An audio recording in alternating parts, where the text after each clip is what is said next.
Mesdames et messieurs, bonsoir. Il est 20h, c'est l'heure du flash d'info. Les titres ci dans un instant.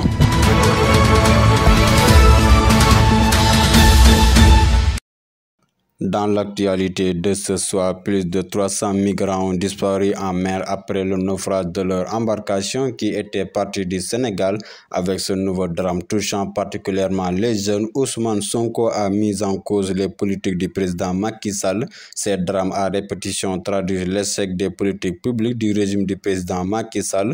Ces erreurs de priorité faites de gros investissements infrastructurels sans impact majeur ni sur l'économie réelle, agriculture, pêche, élevage, commerce, ni sur le tissu social et au prix d'un lourd endettement, chômage et paupérisation, notamment, sont des fléaux qui accompagnent le quotidien des Sénégalais. Le candidat à l'élection présidentielle a également lancé un appel aux jeunes dans son poste. Environ 300 jeunes auraient disparu dans les méandres de l'Atlantique, une fois de plus en quête d'un ailleurs hypothétiquement meilleur. 12 longues années plus tard, le même phénomène macabre et désolant continue de décimer nos jeunes et d'endeuiller durement les familles. Ces drames à répétition traduisent l'échec des politiques publiques du régime du président Macky Sall. Ces erreurs de priorité faites de gros investissements infrastructurels sans impact majeur ni sur l'économie réelle, agriculture, pêche, élevage, commerce, ni sur le tissu social et au prix d'un lourd endettement.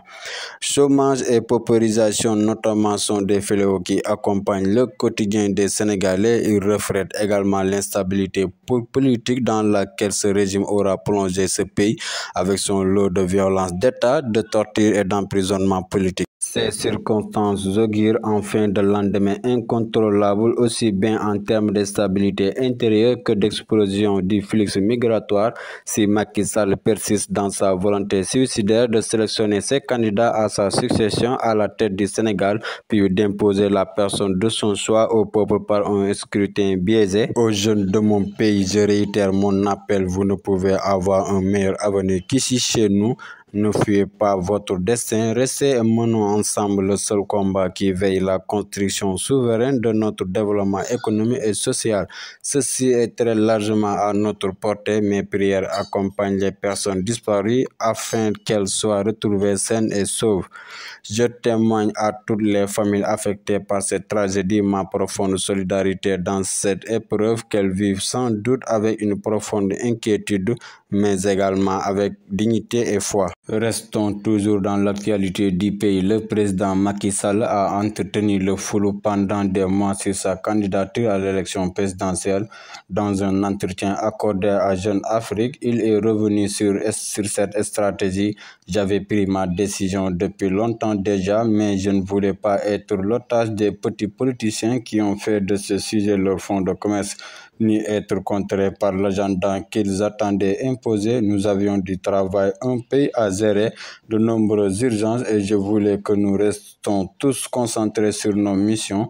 J'avais dit et écrit que ce serait mon dernier mandat, même si la Constitution m'autorise à poursuivre.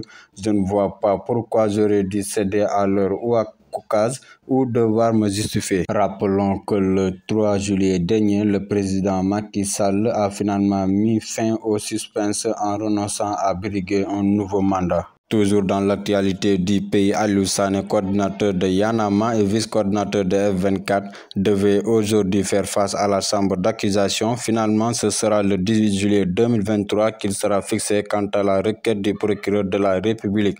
Mon avocat vient de m'informer du renvoi de l'audience en chambre d'accusation à mardi prochain, a annoncé Aliou Sané sur sa page Facebook. Ce mardi, Maître Moussa Sarr, avocat d'Aliou Sané, faisait face à la chambre d'accusation du TGI de Dakar dans le cadre d'une audience provoquée par le procureur de la République dont l'objectif est d'annuler la décision de mise en liberté provisoire que le juge d'instruction du deuxième cabinet l'a accordé le 2 juin dernier. Le parquet avait requis le mandat de dépôt sur la base de l'article 80 du Code pénal, mais les faits présentés au magistrat d'instructeur par Maître Moussa Sarr, une vidéo de mon arrestation, avait balayé les charges toutes faites du procureur, explique Aliou Sané. D'après le coordinateur de Y'en a marre et vice-coordinateur de F24, le juge n'avait d'autre réception que sa remise en liberté après 4 jours de valse entre commissariat, brigade de gendarmerie et la CAF du TGI de Dakar. Terminons l'actualité avec les sports football. Victime de problèmes cardiaques, Noah Fadiga quitte Brest. Le défenseur du club breton a vu sa licence révoquée par la commission médicale de la Fédération française de football. Il veut poursuivre sa carrière à l'étranger. Noah Fadiga à Brest, c'est fini. Le défenseur de 23 ans absent des pelouses depuis la fin avril pour cause de problèmes récurrents à une hanche a annoncé lundi sur les réseaux sociaux la fin de son aventure bretonne.